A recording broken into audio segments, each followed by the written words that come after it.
Hello students, welcome to the new chapter acid, bases and salts। इस chapter के अंदर हम डिस्कस करेंगे कि एसिड क्या होता है, बेस क्या होता है, सॉल्ट क्या होता है।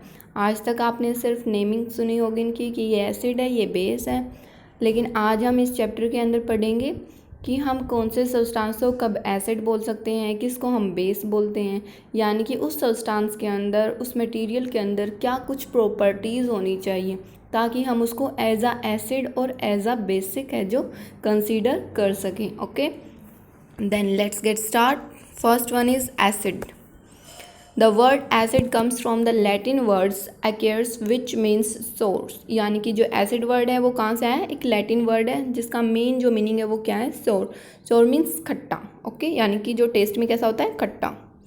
The substance that are sour in taste contain acid in them, यानी कि कोई भी सब्सटेंस है, कोई भी हमारे पास मटेरियल है, अगर उसके अंदर थोड़ा सा भी सोर है यानी कि टेस्ट में वो कैसा है, खट्टा है, तो हम उसको क्या बोलेंगे कि ये एक एसिड है। या फिर इस फ्रूट के अंदर या फिर इस वेजिटेबल के अंदर, इस सब्सटेंस के अंदर क्या प्रेजेंट है, acid. Okay, such substances are called acidic substances. Some acids occur naturally in fruits and vegetables. These are organic acid. यानी कि क्या होता है कि कुछ एसिड्स होते हैं वो कैसे होते हैं, हमारे नेचुरली, यानी कि कोई भी हमारे पास सब्सटेंस है उसके अंदर नेचुरली प्रेजेंट है, यानी कि बाहर से कुछ भी उनके अंदर नहीं इंक्लूड किया गया। ठीक है, तो उनके अंदर जो नेचुरली प्रेजेंट्स होते हैं उनको हम क्या बोलते हैं, ऑर्गेनिक एसिड। मोस्टली जो ऑर्गेनिक एसिड होते हैं वो फ्रूट्स और वेजिटेबल में प्रेजेंट्स होते हैं। Okay, organic acids are weak acid, for example acetic acid, tartaric acid, tamarind acid. यानी कि क्या होता है इसके अंदर, जो ऑर्गेनिक एसिड होते हैं वो हम इनको क्या बोल रहे हैं कि वीक एसिड होते हैं। तो वीक एसिड हम उनको क्यों बोल रहे हैं, क्योंकि वो बहुत ही ज़्यादा जो रिएक्शन है वो नहीं करते हैं। ओके, देन ये कुछ फ्रूट्स और वेजिटेबल्स के नेम दिए हुए हैं, कुछ और सब्सटेंसेस के भी नेम दिए हुए हैं, और उनके अंदर एसिड के नेम बता रखे हैं कि कौन सा एसिड इनके अंदर प्रेजेंट होता है। जैसे फर्स्ट वन है एसॉर्बिक एसिड। ये एसिड के नेम दे रखे हैं, ये एसिड के नेम आपको लर्न करने हैं। Ascorbic acid, acetic acid, citric acid. तो एसॉर्बिक एसिड है वो कहाँ पर प्रेजेंट होता है, सिट्रस फ्रूट्स। सिट्रस मीन्स यानी कि जो खट्टे फ्रूट्स होते हैं उनके अंदर। ओके, नेक्स्ट है एसिटिक एसिड, वो कहाँ प्रेजेंट होता है, विनेगर के अंदर। तो इस तरीके से आपको ये सारे के सारे एसिड्स के नेम और उनके सोर्सेज हैं वो लर्न करने। ठीक है,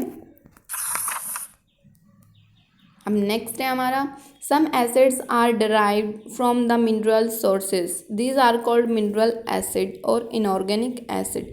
यानी कि एक तो होते हैं जो हमें नेचुरली मिलते हैं, लेकिन और क्या होते हैं हमारे पास, जो कुछ मिनरल सोर्सेज होते हैं उनसे जब कुछ एसिड बनते हैं तो उनको हम क्या बोल रहे हैं, मिनरल एसिड्स। और जो हमारे ऑर्गेनिक एसिड थे वो हमारे नेचुरली थे, और जो ये हमारे मिनरल एसिड है इनको हम क्या बोल रहे हैं, इनऑर्गेनिक एसिड। ठीक है, और जब हमने लास्ट पेज पे ही पढ़ा था कि जो ऑर्गेनिक एसिड होते हैं वो कैसे होते हैं, हमारे वीक एसिड, और जो हमारे इनऑर्गेनिक एसिड होते हैं वो कैसे होते हैं, strong acid. Some examples are hydrochloric acid HCl, sulfuric acid H2SO4, nitric acid HNO3 etc. तो ये कुछ एसिड्स के एग्जांपल्स बता रखे हैं आपको कि क्या हमारे वीक एसिड होते हैं, क्या हमारे स्ट्रॉन्ग एसिड होते हैं। ठीक है, तो वीक एसिड वो होते हैं हमारे जो मतलब अपनी रिएक्शन है, जो अपनी एक्टिविटी है वो बहुत ही स्लो करते हैं, या फिर उनकी जो एक्टिविटी होती है, उनकी जो रिएक्शन होती है उसका जो इफ़ेक्ट होता है वो बहुत ही कम होता है। लेकिन जो स्ट्रॉन्ग एसिड होते हैं उनका इफ़ेक्ट बहुत ज़्यादा होता है। ओके, अब हम पढ़ेंगे प्रॉपर्टीज़ ऑफ एसिड्स। देन कौन कौन सी प्रॉपर्टीज़ है, यानी कि एक सब्सटेंस के अंदर कौन कौन सी प्रॉपर्टीज़ हों तब हम उसको एसिड बोलें। ठीक है, तो अब कौन कौन सी प्रॉपर्टीज़ हैं, acids are sour in test, ये हमने इसकी डेफिनेशन में ही पढ़ लिया था कि जो एसिड होते हैं उनका टेस्ट खट्टा होता है। Acids turn blue litmus red, यानी कि लिटमस क्या होता है, एक आप ये मान लो कि एक पेपर टाइप होता है, लेकिन वो ये बताता है कि कोई भी सब्सटेंस है वो एसिड है या बेसिक है। हमारा जो नॉर्मल पेपर होता है वो नहीं होता, लेकिन एक पेपर की तरह ही होता है, जो अगर हम किसी सब्सटेंस के अंदर डाल देंगे तो हमें ये चेक करके बताएगा वो कि ये सब्सटेंस हमारा एसिड है या फिर बेसिक है। ठीक है, अगर मान लो कोई भी हमने सब्सटेंस ले लिया और उसके अंदर हमने यानी कि लिटमस डाल दिया, ठीक है, तो वो कैसा कलर हो जाएगा, जो लिटमस पेपर है ना उसका कलर है जो रेड हो जाएगा, ठीक है। अगर रेड हो गया तो हम क्या बताएंगे कि जो हमने सब्सटेंस ले रखा है वो हमारा एसिड है। ओके, यानी कि लिटमस क्या हो गया, हमारा एसिड और बेस चेक करने का एक हमारे पास मेथड हो गई, ठीक है। Acids neutralise base and form salt and water, यानी कि एसिड जब किसी भी बेस के साथ क्या करते हैं, रिएक्शन करते हैं, यानी कि एसिड और बेस जब कांटेक्ट में आते हैं तो क्या बना देते हैं, सॉल्ट, और साथ में क्या बना देते हैं, वाटर, ठीक है। Acids are soluble in water, यानी कि एसिड क्या होते हैं, वाटर के अंदर इजीली डिसॉल्व हो जाते हैं। Heat is produced when a strong acid is mixed with water, यानी कि क्या होते हैं, जैसे अभी ऊपर बताया था ना कि कुछ स्ट्रॉन्ग एसिड के नेम दे रखे हैं। जब इन स्ट्रॉन्ग एसिड को हम वाटर के साथ मिक्स करते हैं तो क्या होते हैं, जो हीट है वो निकलती है। जैसे आपने कई बार देख रखा होगा, जब एसिड वगैरह यानी कि टॉयलेट और बाथरूम को क्लीन करने के लिए जब कई बार हम यूज़ करते हैं तो उनमें से थोड़ी सी स्टीम अप हो जाती है, यानी कि स्टीम है जो निकलती है, तो वो क्या होती है, एक हीट की फॉर्म है। Okay, acids are corrosive in nature, they can cause severe burn injuries to the skin and they can even corrode metals like iron and aluminium। ये तो आपको पता ही है कि जब जैसे एसिड वगैरह अगर वो हमारे स्किन पर गिर जाता है तो क्या हो जाती है, जो स्किन है वो बर्न हो जाती है, यानी कि जिस एरिया के अंदर एसिड गिरता है वो हमारी बर्न हो जाती है स्किन। तो सेम वे से अगर हम किसी मेटल के ऊपर भी एसिड डालेंगे तो वो वहाँ से क्या हो जाएगी, थोड़ी सी कोरोसिव हो जाएगी, यानी कि उसके ऊपर जंग लग जाएगा। ओके, तो इस तरीके से ये कुछ एसिड्स की प्रॉपर्टीज़ हो गई, यानी कि एक सब्सटेंस के अंदर अगर ये सारी प्रॉपर्टीज़ हैं तब हम उसको क्या बोलेंगे कि ये एक्चुअल में एक एसिड है। Okay, next one is uses of acid. अब इन एसिड्स के क्या क्या यूजेस हैं।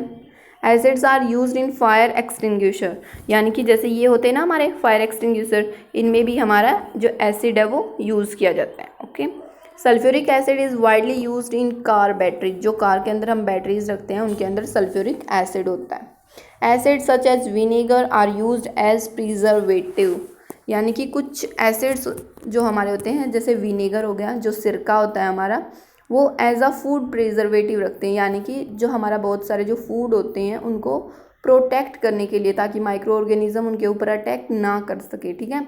अपने फूड को माइक्रो ऑर्गेनिज्म से प्रोटेक्ट करने के लिए हम विनेगर का यूज़ करते हैं। तो इस तरीके से बहुत सारे हमारे एसिड ऐसे हैं जो एज अ फूड प्रिजर्वेटिव हम उनको यूज़ करते हैं।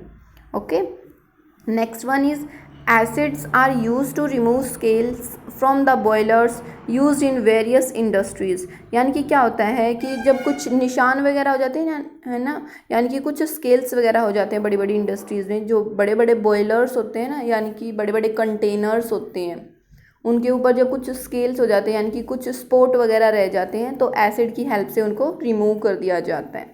Sulphuric acid is also use in manufacturing of textile, paper and leather, detergent etcetera.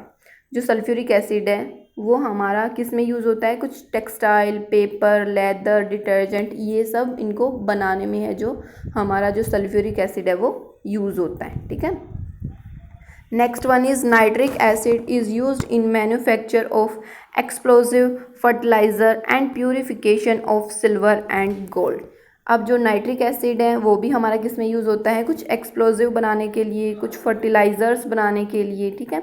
या फिर हम बात करें अगर गोल्ड को और सिल्वर को हम प्योर करते हैं तो उसमें भी हम क्या यूज़ करते हैं, नाइट्रिक एसिड। ओके, सो ये हमारा फर्स्ट पार्ट था आज एसिड, बेस एंड सॉल्ट का। आज हमने एसिड है उसको कंप्लीट कर लिया है, तो आप इसको यहाँ तक करोगे। If you have any problem then you can ask. Okay, thank you.